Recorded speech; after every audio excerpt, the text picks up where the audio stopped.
David and Goliath, the battle of faith. 1 Samuel 17.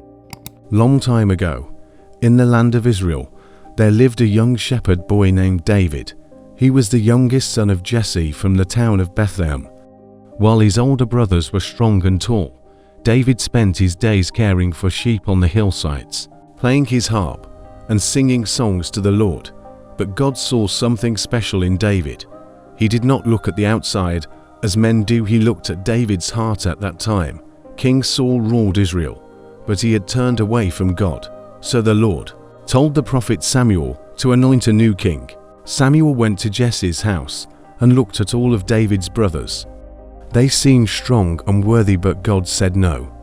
Then Samuel asked, "Are these all your sons?" Jesse replied, "There is still the youngest, out tending the sheep."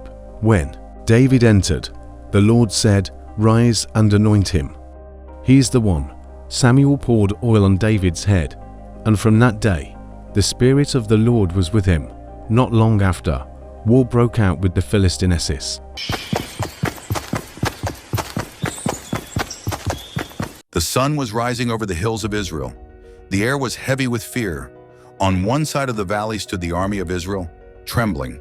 On the other side, the Philistine soldiers shouted with pride. And in between them, a giant walked like a shadow of terror. His name was Goliath. He was nearly 10 feet tall. His armor glistened in the sun like iron walls. His spear was so heavy that even the strongest man could barely lift it. Every morning and evening, he roared across the valley, "Send me a man to fight. If he defeats me, we will be your servants. But if I defeat him, you will be ours." For 40 days, no one moved. Even King Saul, the tallest man in Israel, was too afraid. The people's hearts melted like wax. But then came a young shepherd boy, David. He was not a soldier. He had no sword, no armor. He only came to bring food to his brothers. Yet when he heard Goliath's challenge, something burned inside him. "Who is this giant that dares to defy the armies of the living God?" David said. His brothers laughed at him. "You are just a boy. Go back to your sheep." But David answered, "The Lord who rescued me from the lion and the bear will rescue me from this Philistine." Saul, desperate, agreed and gave David his armor. But it was too heavy. David shook his head. "I cannot fight with these." Instead, he took only his shepherd's staff, a sling, and 5 smooth stones from the brook. When Goliath saw him, he laughed. His voice thundered across the valley. "Am I a dog that you come at me with sticks?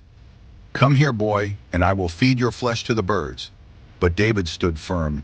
His eyes shone with courage. He said, "You come against me with sword, spear, and javelin, but I come against you in the name of the Lord Almighty, the God of Israel.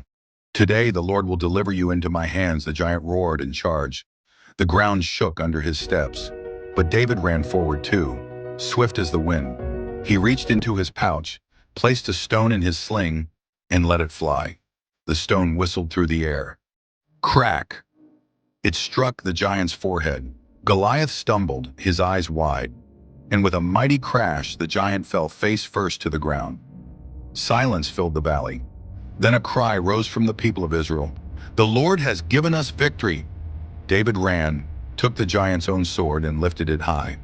That day, God showed Israel that victory does not come from size, weapons, or strength. It comes from faith in the living God. Even the biggest giants in your life can fall when you trust God. No matter how small you feel, when you step forward in faith, God fights the battle for you.